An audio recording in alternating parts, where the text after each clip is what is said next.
want is sort of a stronger, more speedy response to actually make Glaxo a better business.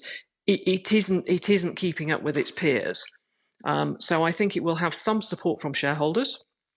But it's not really all Emma Walmsley's fault. I think this has been years in the making.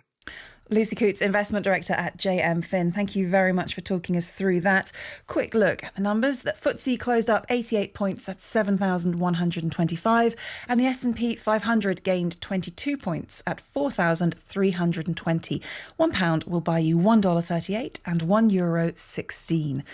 Now, haulage firms are warning that prices will go up in the shops and shelves will be left empty unless more lorry drivers can be found.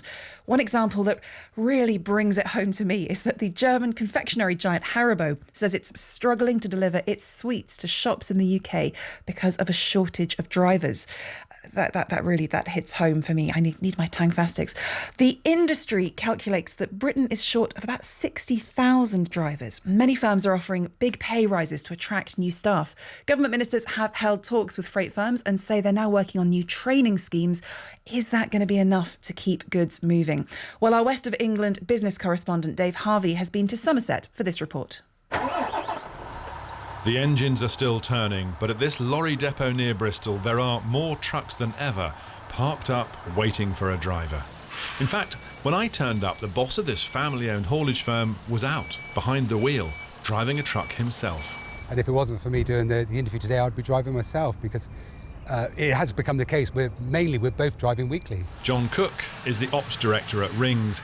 It's his job to match every load with a driver, and it's getting harder. We could employ 10 drivers tomorrow and put them all out in trucks. It's the worst it's ever been, and I think it is going to get worse still, yeah.